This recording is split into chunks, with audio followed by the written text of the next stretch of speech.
కార్యక్రమంలో ఈ వైన్ షాపులను కూడా రావడం జరిగింది. ఇప్పుడు తెలుసు నాకు, ఎందుకంటే నా పక్కన కూర్చొని నా ఇంట్లో వీడియో తీశారు కాబట్టి. అయితే నేను వాళ్ళతో మాట్లాడే సందర్భంలో మరి ఎవరు తీసిండో నాకు తెలియదు. నేను వాళ్ళు వస్తే నా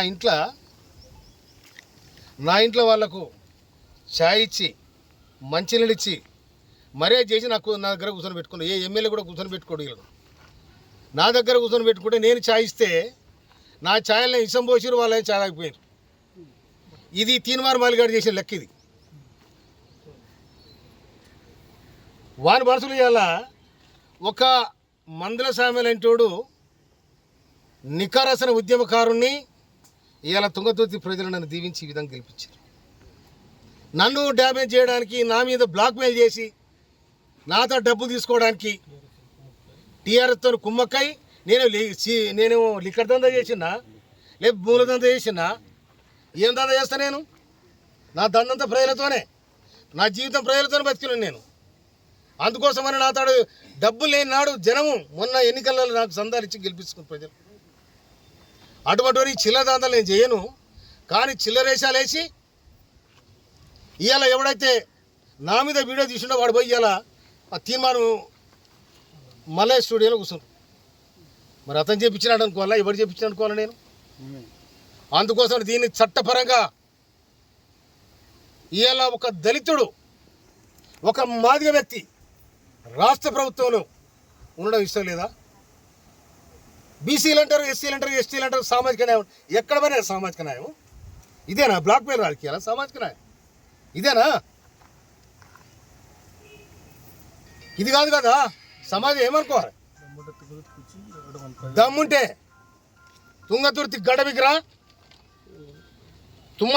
తుంగతుర్తి గడ్డ మీదకి వచ్చి ఇవాళ నేను చేసింది నాకు చెప్పాలి. లేకపోతే దీని చట్టపరంగా నేను తప్పకుండా నేను చర్య తీసుకోవడానికి ప్రభుత్వాన్ని విజ్ఞప్తి చేస్తాను.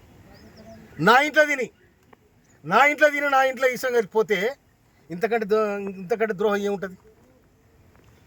వాటిని నాకు ఫోన్ చేసి ఇంకా నీ వీడియోలు ఉన్నాయంటే, వీడియోలు అన్నీ మలిచి నూక్కోరా నువ్వు, అన్నీ మలిచి నూక్కో, ఏడు నువ్వు నూక్కో కొడక. మళ్ళీ కనుక ఇది వస్తే తొక్కి నేను కసరేలు తొక్కబో చూసుకో. నేను మందుల సాబనంటే ఏమనుకున్నారు మీరు?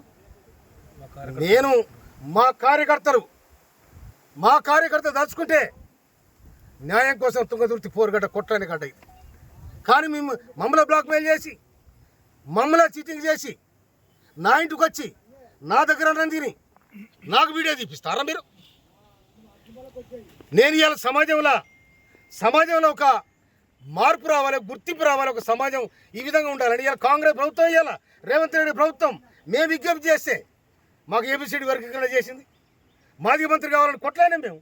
కొట్లాడి అధిష్టానం పోయి ఇవాళ మాదిగ మంత్రిని తీసుకొచ్చిన వాళ్ళ ప్రధాన పాత్ర వహించిన నేను. నా తమ్ముడు ఎమ్మెల్యేలు అందరూ అక్కడ చిన్నోళ్ళు, నేను చెప్తే వినరు వాళ్ళు. అరే తమ్ముడు, మనము చెదిరిపోతే ఆగమైతే వద్దురా, రాష్ట్ర ప్రభుత్వానికి మనం విజ్ఞప్తి చేస్తే మనకు మంత్రి పదవి వస్తుంది, సామాజికంగా మాదిగలకు కూడా అవకాశం ఉంటుందని చెప్పి నా ప్రయత్నం చేసిన. ఈ ప్రయత్నం కూడా మీరు ఓర్వలేకపోతున్నారు.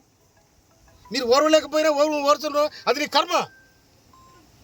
కానీ ఇవాళ సమాజంలో చెప్పే మాటలు ఒకటి, చేసేది ఒకటి, చీటింగ్ దందాలు, మాఫియా గ్యాంగులు ఏమంటారంటారు, నా దగ్గర చూపెడతారా? అందుకోసమనే ఇవాళ నేను నా మీద అయితే ఎవరైతే అకారణంగా నా ఇంటికి వచ్చి నా ఇంట్లో అన్నం తిని నా అన్నంలో ఇష్టం కలిపోయిన ఎవడైతుండో మన మీద తప్పకుండా చర్య తీసుకోమని రాష్ట్ర ప్రభుత్వానికి, పోలీసు యంత్రాంగాన్ని కూడా చెప్తున్నాను. నిజంగానే నాకు ఎవరు డబ్బులు ఇచ్చాడు చెప్పాను. వాళ్ళు వస్తే తప్పకుండా అన్ని వ్యవహారాలు మాట్లాడతాం. ఒక మనిషి ఇంటికి వచ్చినప్పుడు ఉత్తు వచ్చి కూర్చున్నా కూడా ఏం జరుగుతుంది, తుంగతుర్తి ఏం జరుగుతుంది, రాష్ట్రం ఏం జరుగుతుందని మాట్లాడతాం. అంటే ఆ వీడియో వ్యవహారం అంటే ఉద్దేశపూర్వకంగానే జరిగిందంటారా లేదంటే